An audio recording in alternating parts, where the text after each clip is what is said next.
আসসালামু আলাইকুম। সবাই কেমন আছেন? নিশ্চয়ই ভালো নেই কেউ এই মুহূর্তে, কারণ চারিদিকে যেভাবে বন্যা আর মানুষের ঘর বাড়ি যেভাবে পানির নিচে তলিয়ে গেছে। দেখুন এখানে প্রত্যেকটা ঘর কিন্তু পানির নিচে তলিয়ে গিয়েছে। আর সাধারণত বন্যার সময় বৃষ্টি হয়, কিন্তু এই বছর বন্যাটা এত হিউজ পরিমাণ বৃষ্টি হচ্ছে যেটা কল্পনার বাইরে।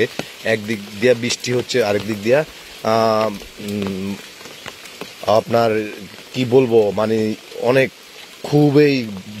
অনেক দ্রুতভাবে কিন্তু পানি বাড়তেছে। দেখুন আমি যেখানে দাঁড়িয়ে আছি এখানে মাজা সমান পানি, কিন্তু দুর্ভাগ্যের বিষয় এই অঞ্চলটাতে এখন পর্যন্ত কোনো ত্রাণ সামগ্রী আসে নাই, এবং কেউ একটু খোঁজখবরও নিয়ে দেখেন যে এই অঞ্চলের বেশিরভাগ মানুষই কিন্তু নিম্ন মধ্যবিত্ত মানুষ। ঠিক আছে, তো যাদের সমর্থ হয়েছে তারা আশ্রয় কেন্দ্র গিয়েছে, যাদের সমর্থ হয়নি তারা আশ্রয় কেন্দ্রে যেতে পারে নাই।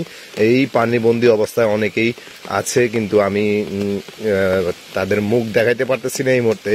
দুর্ভাগ্যবশত এখন পর্যন্ত আমাদের এই নোয়াখালী বেগমগঞ্জ, এটা ইউনিয়নের নাম হচ্ছে নাজিরপুর। ঠিক আছে, এখন পর্যন্ত কোনো ত্রাণ সামগ্রী এখানে আসে নাই। এখানকার মানুষ খুবই কষ্ট করতেছে। এখন সকালবেলার ভিডিও আমি ধারণ করতেছি, সকালবেলা এখন। ঠিক আছে, যার কারণে আপনারা কাউকে দেখতেছেন না। কিছুক্ষণ পরে হয়তো একটু খরা টরা লাগলে দেখবেন যে লোকালয়ের মানে এই এলাকাটাতে মানুষের ভরে যাবে। ঠিক আছে, এখন দেখেন আপনারা এই বাড়িঘরগুলো একদম পানির নিচে ডুবে আছে, একদম পানির নিচে। এই যে দেখুন, এটা একটা বিল্ডিং, এটা কতটুকু পরিমাণ পানির নিচে আছে। তো যাই হোক, ওনাদের দোতলা বিল্ডিং, ওনারা হয়তো নিচতলা থেকে দোতলায় উঠেছে, কিন্তু এই ঘরটা দেখুন যে কত পরিমাণ পানি, ওনাদের বাথরুমটা পর্যন্ত পানির নিচে চলে গেছে। ঠিক আছে, অনেকের ঘরে হাঁটুর চেয়েও বেশি পানি। কিন্তু পানি যেভাবে বাড়তেছে আমি ধারণা করতেছি যে পেনির মতো হয়ে যায় কিনা আল্লাহ পাক জানে। আল্লাহ পাক আপনার মধ্যে যদি আমাদেরকে মাফ করে দেন, যে জানি না কোন পাপের ফলে বন্যা, পাশাপাশি এরকম বৃষ্টি। ঠিক আছে, হয়তো নিশ্চয় আমরা এমন কোনো পাপ করেছি যার ফল আল্লাহ পাক আমাদেরকে একসাথে দিয়ে দিচ্ছে, যে পানির সাথে সাথে বন্যার সাথে সাথে বৃষ্টি। আমার এতটুকু বয়সে কখনো এরকম বৃষ্টি আমি দেখি নাই, যে বৃষ্টিটা এখন হচ্ছে। দেখছেন কি পরিমাণ পানি।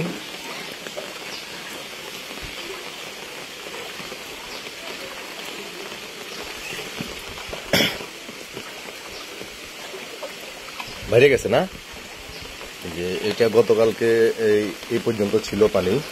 আজকে রাত্রে এটার পানি এতটুকু হয়ে গেছে, প্রায় 5 ইঞ্চি বেশি বেড়ে গেছে আজকের মধ্যেই, এক রাত্রের মধ্যেই। ঠিক আছে, এখন আমি যেখান দিয়ে যাচ্ছি এখানে মাজা সমান পানি।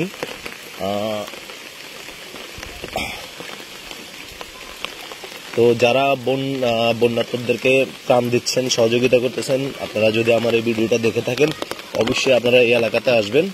এসে এই এলাকার নিরীহ মানুষগুলোকে আপনাদের অনুদান দিয়ে আপনাদের সহযোগিতা কামনা করতেছি। এই দেখেন মাজার উপরে পানি, আমি অলরেডি ডুবে গেছি। ঠিক আছে, অনেক কষ্ট করতেছি, মোবাইল আরও আছে, এগুলো ভিজে যাচ্ছে। ঠিক আছে, অলরেডি আমি আমার মাজার থেকেও বেশি পানি এখানে। তো এই হচ্ছে অবস্থা।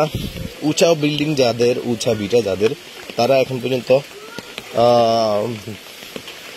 বেঁচে আছেন, কিন্তু শুধু ঘর ভিটায় বেঁচে থাকলে কি আর হবে? ইনকাম, রুজি, তারপরে সব টোটাল বন্ধ। দেখছেন কি পরিমাণ পানি।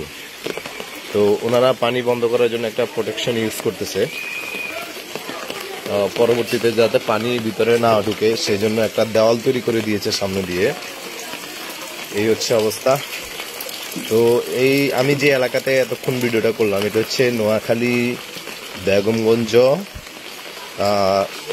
নাজিরপুর। ঠিক আছে, এই এলাকার মানুষগুলা ভিতরের মানুষগুলা খুবই দরিদ্র। ঠিক আছে, তাদের বাসা ভাড়া নিয়ে থাকার মতো অ্যাবিলিটি ওরকম নাই।